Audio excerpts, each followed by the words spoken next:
Hello friends, exam गुरु YouTube channel में आपका स्वागत है। मैं प्रदीप। आज की वीडियो हमारी क्लास 11 अकाउंटेंसी के चैप्टर फर्स्ट के एमसीक्यू क्वेश्चंस की है। आपको पता ही है जो आपके फर्स्ट टर्म के एग्ज़ाम होने हैं नवंबर दिसंबर में, उसमें आपके एमसीक्यू क्वेश्चंस आएंगे। तो उस एमसीक्यू क्वेश्चंस में आपका 1.5 घंटे का एग्ज़ाम होगा 90 मिनट का, और जिसमें आपके कितने क्वेश्चन आएंगे, अप्रोक्स 40 क्वेश्चन हैं। ओके 40 मार्क्स का है, 40 क्वेश्चंस आएंगे, एमसीक्यू बेसिस होंगे।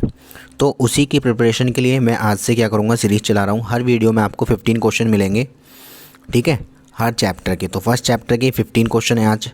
उसके बाद फिर फाइनली मैं एक पूरा पेपर बना करके आपको वो भी तैयारी उसकी कराऊँगा, ठीक है। तो अगर आप मेरे से जुड़ना चाहते हैं तो चैनल को सब्सक्राइब करेंगे, जिन्होंने चैनल सब्सक्राइब नहीं कर रखा है, ठीक है, और नोटिफिकेशन के लिए बेल आइकन को प्रेस कर लें। तो आइए स्टार्ट करते हैं। फर्स्ट क्वेश्चन दे रखा है, recording of the business transaction in a systematic way is called. यानी कि जो आपका बिजनेस होता है, जब हम उसको बिजनेस के अंदर कुछ भी चीज़ रिकॉर्ड करते हैं किसे, सिस्टमेटिक वे में, तो आपका क्या कहलाता है। तो आपको पता है बिजनेस में सबसे पहले हम क्या करते हैं, बुक कीपिंग करते हैं, बुक में कीप करते हैं सिस्टमेटिक वे में। उसके बाद फिर हम उसको क्या करते हैं, अकाउंटिंग करते हैं। तो वैसे तो इसका आंसर हो जाएगा आपका क्या, book keeping, option number D. Okay, next, in accounting, in accounts recording is made of. In accounts recording is made of, accounts में क्या क्या रिकॉर्ड होता है, only final transactions, non final transaction, finance and non financial transactions and personal transaction. तो देखो personal तो कुछ होता ही नहीं है, नॉन फाइनेंशियल रिलेटेड नहीं है अकाउंट से। ऑप्शन नंबर आपका क्या हो जाएगा, ए, ठीक है, क्योंकि ओनली फाइनेंशियल जो फाइनेंशियल ट्रांजैक्शंस होती है उसी को हम रिकॉर्ड करते हैं अकाउंट में। ये आपका सेकंड क्वेश्चन था। Question number 3, to control the cost of production and the distribution in the main field. मैं आपको पहले ही पढ़ा चुका हूँ, पहले चैप्टर मैंने आपको बताया था कि जो हम कॉस्ट प्रोडक्शन से रिलेटेड जितने भी टर्म्स हम पढ़ते हैं वो हमारी कॉस्ट अकाउंटिंग में होती है, और इनकम फाइनेंशियल से रिलेटेड जो होती है फाइनेंशियल अकाउंटिंग के अंदर।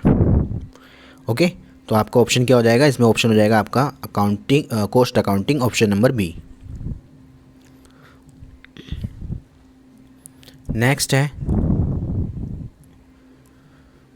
Internal users of accounting informations are.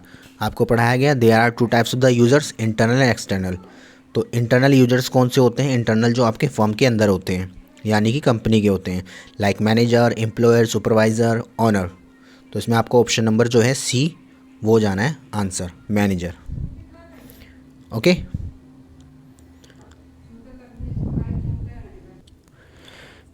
Next है आपका, कैश, गुड्स और assets invested by the proprietor in a business. यानी कि कैश या गुड्स या एसेट्स में इन्वेस्ट किया जाता है प्रोप्राइटर के through in the business earning profit, तो उसको क्या कहते हैं। देखिए, जो भी प्रोप्राइटर इन्वेस्ट करते हैं वो आपकी कैपिटल कहलाती है, ठीक है। कोई भी अगर प्रोप्राइटर इन्वेस्ट करता है किसी भी फॉर्म में तो वो आपकी क्या कहलाएगी, capital, option number B. Which of the following is not the limitation of the accounting. Which of the following is not the limitation of accounting, यानी इसमें से कौन सी ऐसी टर्म्स है जो अकाउंट की लिमिटेशन नहीं है। अकाउंटिंग की कुछ लिमिटेशन होती है, जैसे आपको पता है बेस ऑफ अकाउंटिंग कन्वेंशंस, ये अकाउंटिंग कन्वेंशंस पे डिपेंड होती है। उसके बाद फिर evidence in legal matters, incomplete information, ये तो है ही, इनकम्प्लीट इन्फॉर्मेशन देता है, पूरी 100% नहीं होती। ओमिशंस चांसेस भी इसमें होते हैं अकॉर्डिंग टू क्वालिटी, ठीक है। तो यानी कि इसमें से ये भी होता है, ये भी होता है, ये भी होता है। ऑप्शन नंबर जो बी है आपका, लीगल मैटर्स, ये नहीं होता, यानी कि ऑप्शन नंबर बी इसका हो जाएगा आंसर। नेक्स्ट है, टू सप्लाई ऑफ गुड्स और services in the exchange of money between two parties is known.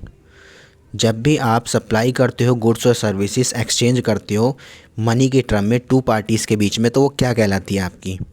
देखो, गुड्स सप्लाई कर रहे हो तो आपका goods transactions, service transactions and business transaction and credit transactions क्या कहलाएगा, तो आपका वो बिजनेस ट्रांजैक्शंस कहलाता है, क्योंकि आप किसी भी गुड्स को सप्लाई कर रहे हो तो आप बिजनेस से कनेक्ट हो, और जब आप बिजनेस से कनेक्ट हो तो आपकी वो बिजनेस ट्रांजैक्शन है।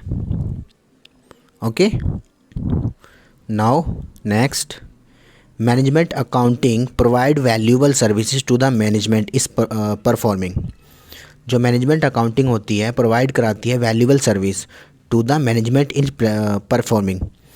क्या? All management function, controlling and managing function, none of this. तो देखिए, जो मैनेजमेंट अकाउंटिंग प्रोवाइड कराती है वो आपकी क्या, सारे मैनेजमेंट से रिलेटेड जितने भी फंक्शंस होते हैं उसको प्रोवाइड कराती है। Option number A. उसके बाद है डिस्काउंट रिसीव्ड आर।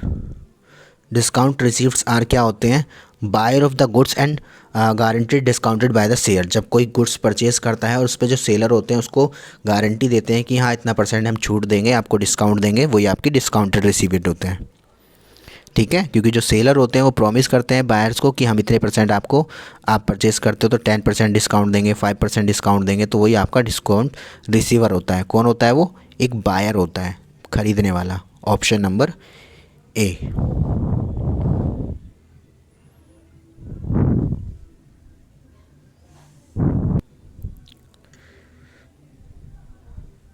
नेक्स्ट है आपका question number 10। The rights and claim of the outsider या owner against the assets is.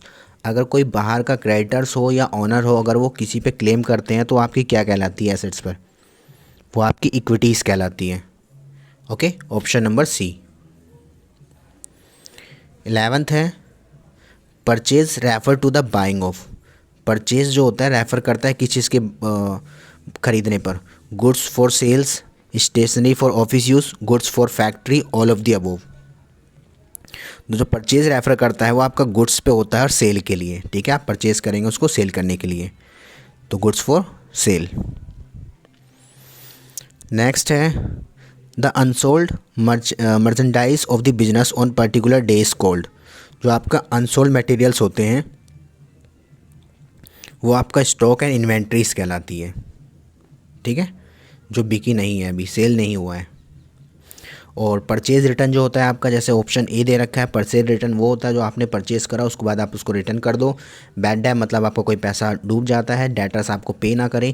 Sales return आपने सेल्स करा था वो रिटर्न आ गया है। नेक्स्ट है the liability arising from the purchase of goods in on the credit is called. That mean क्या है? कोई लायबिलिटी है जनरेट होती है purchase of goods on credit. आपने उधार माल परचेज करा है तो उससे क्या कहेंगे? जब आप किसी भी चीज़ को क्रेडिट बेसिस पे परचेज करते हो तो क्रेडिटर कहलाता है। Option number A. Okay, this is 14 question. Book keeping is. Book keeping क्या होती है?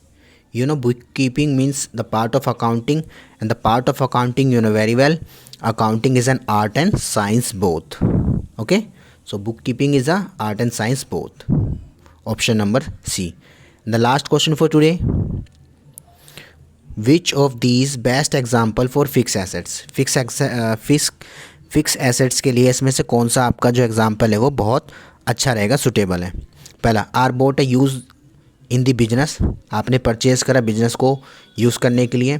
और एक्सपेंसिव आइटम, बिजनेस में आपके कोई एक्सपेंसिव आइटम हो बहुत महंगे।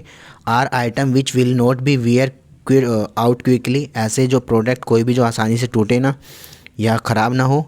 या are of the long life are not purchase specifically for resale. तो यही आपका ऑप्शन नंबर डी हो जाएगा, क्योंकि वो लॉन्ग लाइफ जितने भी आपके फिक्स एसेट्स होती हैं वो लॉन्ग टर्म्स के लिए होती हैं और साथ ही साथ में क्या होता है, इनको बेचने के लिए नहीं यूज़ करते बल्कि क्या करते हैं, इनसे प्रोडक्शन में हेल्प लेते हैं। ओके, जो फिक्स एसेट्स होती है provide the help for the not be resales. ये आपकी बस बिजनेस प्रोडक्शन को बढ़ाने के काम आती हैं। ठीक है, तो ये आज के 15 क्वेश्चन, टॉप 15 क्वेश्चन कंप्लीट हुए। आई होप आपको क्लियर हुए होंगे। अगर आपको वीडियो पसंद है वीडियो को लाइक करेंगे और ऐसी वीडियोस को और देखने के लिए, क्वेश्चंस आगे के चैप्टर करने के लिए आप क्या करेंगे, बेल आइकन को प्रेस कर लेंगे। मिलेंगे फिर नेक्स्ट 15 क्वेश्चन में। इसी चैप्टर के भी कराऊंगा, उसके बाद फिर मैं आपको नेक्स्ट चैप्टर के कराऊंगा। ठीक है, तो चलिए मिलते हैं फिर अगली वीडियो में। अभी के लिए इतना ही। Have a nice day.